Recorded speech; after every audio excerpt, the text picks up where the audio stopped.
Okay, this is our knife section of the video. I want to show you a couple myths about knives, especially when karate is concerned. They do a lot of stuff like this. Okay, this is a fake knife. We don't use real knives, okay? We want to use something that's metal though, because in karate they use rubber knives, okay? Rubber knives aren't going to teach you anything. They literally bend on your neck. Wooden knives, you want to feel the cold steel. You know, it's more realistic, you know? But yeah, this is a fake knife. Anyway, in karate, Tungsudo, for instance, number 21 knife move. You got a guy, he goes, ah! And the other guy's going to go like this, bah! Keep his hand there while you miraculously take him to the ground with joint manipulations. I'm going to tell you right now, if you've ever seen a knife fight or been in a knife fight, nobody does that. It's chaotic.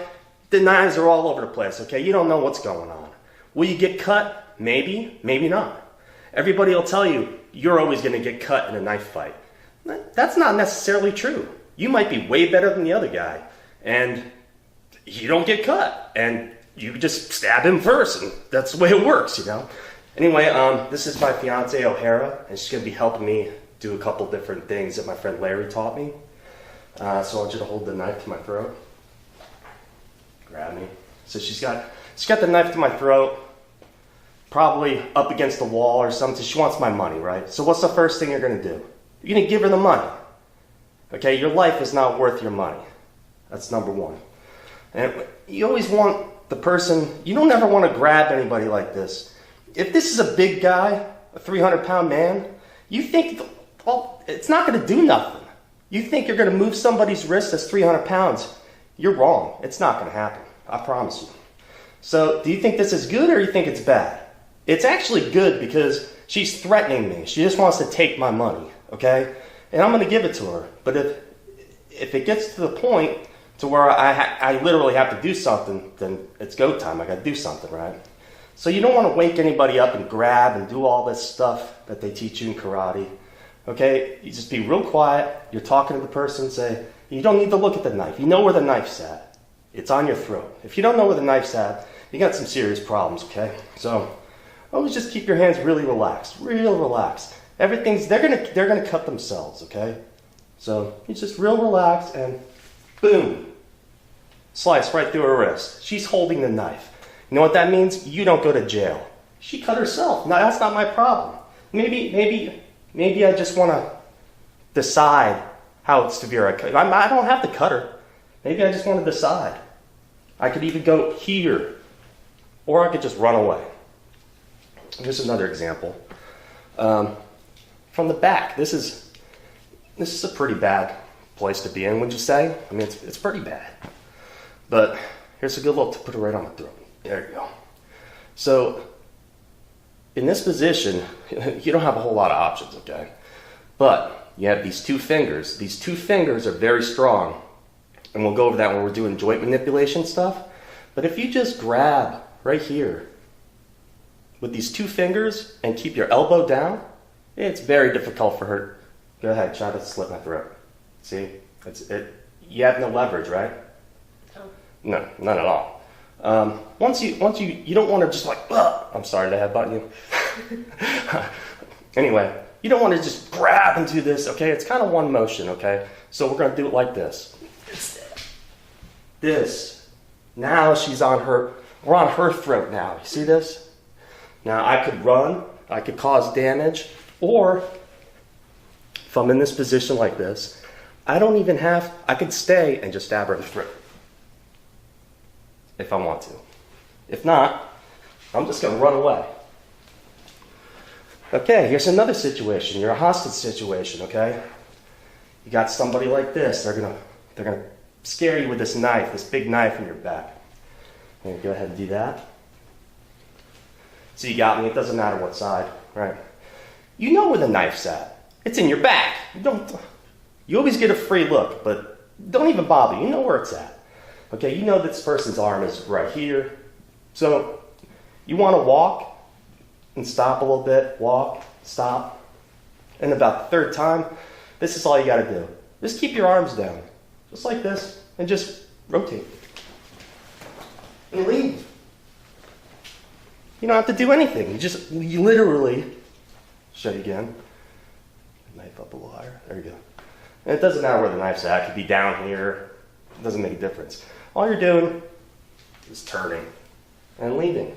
And you could do bad things from here. We'll go over that stuff in the takedown section. As far as all this slashing and dicing, if somebody comes at you with a knife like this, worry. You need to worry. If somebody's coming at you like this, most likely they don't know how to knife fight. This is an experienced knife fighter. Somebody's coming out like this. If somebody comes up to you like this and they have their hand on the back of your neck and their forearm right here, they want to sense movement with their arm. That's an experienced person. Those type of people, you just be very careful. Hopefully you never have to encounter them. A lot of Navy SEALs and stuff, they're taught to do things like that. But yeah, you don't want anybody that has a knife like that. Just try to avoid them at all costs. So what do you want to do? You want to get away from the person. This is not going to kill you. This is what kills you, the person. Don't worry about the knife. The knife is not important. Do this one again. This different angle, same thing, okay?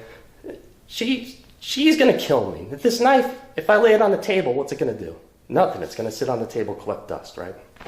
No, you know, just be calm, okay? You know what's going to happen. She's going to get her wrist slit. What's she going to do now? Go like this for the rest of the day? I think the fight's over. You could even go like this. Now, once you take that knife from somebody and you're stabbing them, now you got to deal with lawyers. You got to deal with police. You don't want to deal with that. So just the one cut, believe me, if you slit somebody's wrist, the fight's over. They're going to be like, ah, God. They're not going to be like, oh, I'm going to get you. No, they're going to die very quickly because they're going to bleed to death, especially if you do a severe cut. But the thing is when she's got this knife, she's already wanting to slice this way. So I'm just going to go in the same direction. The only difference is I grab this hand and push the knife into it. Now, if it's just a minor cut or whatever, I could disarm her, move away, and get out of the situation. If somebody's got a knife, usually like this is your weak spot, okay? Just like when you're grabbing somebody, you always want to go, now obviously I don't want to take it from this direction, but this side, and if you got a double-edged blade, it's going to be a little different. You're going to crimp your hand like this and pull, okay? But this isn't, it's a single-edged blade. Most people use those anyway. Because most of the guys that are going to attack you are going to be looking for drugs, they're poor, something like that. They're going to pull out a knife very similar to this. You know, a little flip-out knife, a little hunting knife or something like that. You know, they're not going to pull out no Microtechs on you. Because if they can afford Microtech knives, I don't think they'd be robbing you in the first place, right? Unless you, like, took their wife out to dinner or something. I don't know. But anyway, even if she, just make sure you hold on tight, okay? I get to decide where the cuts are made, not her. But once you take it out of hand, then you got to deal with the law enforcement. The same thing goes with guns. You're in the same situation. Everybody thinks, oh, you take the gun away from somebody and they can shoot them. No, you can't do that. Now you're the aggressor. Now you're shooting them. Especially if you have a black belt. You go to court and you have a couple black belts under your belt, I was going to say. They're going to look at you as an experienced fighter, and after you take that knife away, they're going to ask you, why did you kill that person? You didn't have to, you know. So that's pretty much what I wanted to show you about knife attacks, some of the myths.